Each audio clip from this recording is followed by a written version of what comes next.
साथियों नमस्कार। देश में प्रधानमंत्री श्री नरेंद्र मोदी जी को प्रधानमंत्री बने हुए 11 साल पूरे हो गए। 11 साल 2014 से 2025 तक प्रधानमंत्री जी को 11 साल पूरे हुए। 11 साल में प्रधानमंत्री जी के कारनामे जनता पूछती है। 11 साल में प्रधानमंत्री मोदी जी ने आप ज़्यादा नहीं केवल मात्र 11 काम बता दीजिए जो आपने सही किया हो, जनता के लिए किया हो। पहला सवाल है जनता का, जनता आपसे जवाब पूछती स्वच्छ भारत अभियान। आप बोले थे कि प्रधानमंत्री बनने के बाद हम स्वच्छ भारत अभियान लाएंगे। स्वच्छ भारत अभियान पर 62,000 करोड़ रुपए खर्च किए गए। इससे देश को मिला क्या? आप देश को इस स्वच्छ भारत अभियान पे क्या दिए? स्वच्छ भारत अभियान के नाम पर 62,000 करोड़ रुपए खर्च किए। वो पैसे कहाँ गए? देश में स्वच्छता कहाँ पर है ये बताइए। दूसरा, सरकार ने 100 स्मार्ट सिटी बनाने का वादा किया था। 100 स्मार्ट सिटी देश में बनाने का वादा किया गया था। उस 100 स्मार्ट सिटी में आप बता दीजिए वो 100 शहर बने तो कहाँ बने? वो 100 शहर कहाँ पर बनाए गए? भारत सरकार के द्वारा, प्रधानमंत्री श्री नरेंद्र मोदी जी के द्वारा वो 100 शहर, स्मार्ट शहर कहाँ पर बनाए गए? तीसरा, हर साल युवाओं को 2 करोड़ नौकरी देने का वादा किया गया था। वो 2 करोड़ नौकरी का क्या हुआ? 2 करोड़ नौकरी को छोड़े आज देश आज़ादी के बाद सबसे ज़्यादा बेरोजगारी झेल रहा है। चौथा, नमामि गंगे का क्या हुआ? नमामि गंगे के नाम पर, सफाई के नाम पर टैक्स पेयर के हजारों करोड़ों रुपए खर्च किए गए, लेकिन आज तक गंगा जी की सफाई नहीं हुई। क्यों? पांचवा, हवाई चप्पल वालों को हवाई जहाज़ में बैठने के लिए बोला गया था। हवाई जहाज़ तो छोड़ो, आज लोग ट्रेन में बैठने के लायक नहीं है। ट्रेन में बैठने के लायक नहीं है। ट्रेनों का किराया इतना ज़्यादा हो गया है कि ट्रेन तो छोड़ दो, लोग पैदल चलने पर मजबूर हो गए हैं। गाड़ियों से चलने के लायक नहीं रह गए। फिर से दोबारा मुझे तो लगता है कि जैसे पहले साइकिल चली थी शुरू में, वैसे साइकिलें चलेंगी। अब साइकिल से लोग चलें क्यों? पेट्रोल डीजल इतना महंगा होता जा रहा है। लोग गाड़ियों से नहीं घूम पाएंगे। ट्रेन का किराया इतना महंगा होता जा रहा है, लोग ट्रेन से नहीं घूम पाएंगे। तो फिर से वो गुलामी वाला देश बनेगा अपना। मेरे जहाँ तक जानकारी है, मुझे ये लग रहा है कि अपना देश, भारत देश, फिर से गुलामी वाला बनेगा और लोग साइकिल से, और पहले के ज़माने जो बैलगाड़ी होती थी, बैलगाड़ियों से चलेंगे। किसानों की आय दोगुनी करने के लिए बोले थे। अगर आज किसानों की आय दोगुनी हो जाती तो किसान बेचारे आत्महत्या करता क्यों? किसान आज डेली किसान आत्महत्या कर रहा है, वो क्यों?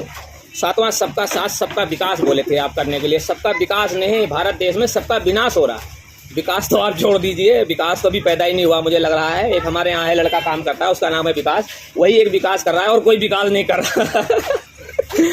आप 8वां सवाल आपसे है, महिलाओं की सुरक्षा का वादा किया गया था। प्रधानमंत्री नरेंद्र मोदी जी, मैं एक सवाल पूछता हूँ। आप बोले थे कि हमारी सरकार बनते सबसे ज़्यादा महिलाओं की सुरक्षा का ध्यान दिया जाएगा। महिलाओं की सुरक्षा, आज महिलाओं अपने घर से निकलने में डर लगता है उनको। कहाँ गुंडे पकड़ लें? गुंडे वो किस हिसाब से गुंडे होते हैं? वो भारतीय जनता पार्टी का ही गुंडे हैं। भारतीय जनता पार्टी कहती है हम महिलाओं की सुरक्षा पूर्ण रूप से करेंगे, महिलाओं की सुरक्षा देंगे। सबसे पहला हमारा काम, महिलाओं को हम एक CCTV कैमरे देंगे। सुरक्षा के नाम पे जो भी संसाधन होते हैं वो सब पेश कराएंगे और लोगों को देंगे। लेकिन सुरक्षा तो छोड़ो, महिलाएं आज किससे डर रही हैं? केवल भारतीय जनता पार्टी के कार्यकर्ताओं से डर रही हैं महिलाएं कि वो गुंडा राज, एक माहौल बना चुके हैं भारतीय जनता पार्टी के कार्यकर्ता, पदाधिकारी, कि भारतीय जनता पार्टी के राज में गुंडा राज चल रहा है। जहाँ देखो, अरे भारतीय जनता पार्टी आपके हाथ में, देश आपके हाथ में है, एक राज्य आपके हाथ में है, 28 राज्य में 23 राज्य आपके हाथ में है। आप करिए ना कानून व्यवस्था टाइप। क्यों महिलाओं का इतना अपमान हो रहा है? महिलाओं की जगह जगह दुर्गति हो रही है, महिलाओं को छेड़ा जा रहा है, महिलाओं के साथ बलात्कार हो गए, बहन बेटियों के साथ बलात्कार हो रहा है। 9वां, देश में भुखमरी। आप बोले थे कि देश में भुखमरी खत्म करने का वादा, और भुखमरी, देश में भुखमरी इतनी बुरी हालत हो गई है देश की इस समय कि देश में 20 करोड़ लोग, डेली के डेली 20 करोड़ लोग भूखे सो रहे हैं। प्रधानमंत्री जी, आपके ये वादे कहाँ गए? 10वां, आप एक बहुत बढ़िया सवाल किए थे, एक बहुत बढ़िया जवाब किए थे। हर भाषण में बोलते थे कि दिल्ली में मुझे सरकार ला दो, मेरी सरकार दिल्ली में बनते ही मैं जहाँ झुग्गी है, दिल्ली में झुग्गी नहीं रहने दूंगा, जहाँ झुग्गी है वहाँ मकान दूंगा पक्के। प्रधानमंत्री जी, जहाँ झुग्गी वहाँ मकान का आपका वादा कहाँ गया? मोदी सरकार लाखों घरों पर बुलडोजर चलाकर लोगों के आशियाने छीन लिए, लोगों को बेघर कर दी। कहाँ गया आपका ये वादा, जहाँ झुग्गी वहाँ मकान? 11वां, आप बोले थे जनता को राहत देने की बात कही गई थी आपके सरकार बनने में। प्रधानमंत्री बनने के बाद जनता को राहत दी जाएगी।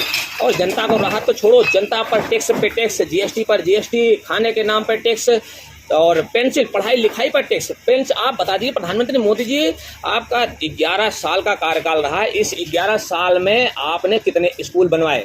जो स्कूल बनवाई इंदिरा गांधी ने बनवाई, जो कांग्रेस ने स्कूलें बनवाई, आप उस स्कूल पर टैक्स लगाने का केवल काम किए। एक पेंसिल भी बच्चा खरीदता, आप शिक्षा पर, आप एक ऐसी सरकार है जो शिक्षा पर टैक्स लगाती है।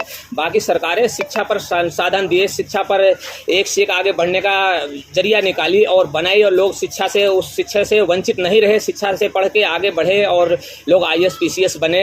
लेकिन आज की सरकार जो है शिक्षा पर टैक्स लगा रही है। आखिरकार ऐसा क्यों हो रहा है? आप काम करते हो तो केवल विदेशी यात्रा को घूमने पे, विदेशों में जाने का काम करते हो। मुझे तो कभी कभी समझ में नहीं आता, आप भारत के प्रधानमंत्री हो या विदेश के प्रधानमंत्री हो, आप ज़्यादातर विदेशों में ही रहते हो। आप केवल विदेशों में जा जाके फोटो खिंचवाते हो, विदेशों में लोगों को दिखाते हो कि हम यहाँ आ रहे हैं, इस सरकार से मिल रहे हैं। इसके आज अगर चलो ठीक है, मैं मानता हूँ आप विदेश में जा रहे हो, विदेश का एक भी नीति लाके अपने देश में लागू करो। उस हिसाब से विदेश से अगर जा रहे हो, अपने देश का पैसा खर्च कर रहे हो, तो विदेश की नीति एक भी अपने देश में कार्य लाके, वहाँ जो इतने बढ़िया बढ़िया काम होते हैं, जैसे कि नाली की सफाई, वहाँ अपने आप ऑटोमेटिक नालियों में मशीनें लगी हैं, ऑटोमेटिक नाली का पानी मशीनों से निकलता रहता है। और हमारे देश की व्यवस्था इतनी बुरी हो गई, इतनी बदतर हो गई कि हमारे देश में एक एक नागरिक जो MCD में है, सफाई कर्मचारी है, वो नालियों में घुस करके मुंडी तक अपने डाल करके नालियों की सफाई करता है। भाई साहब, ये हमारे देश का दुर्भाग्य है। प्रधानमंत्री जी, मैं आपसे निवेदन करता हूँ, आग्रह करता हूँ कि आप जनता के हित में काम करिए, ना कि हिंदू मुसलमान और भड़काव में काम करिए। जय हिंद।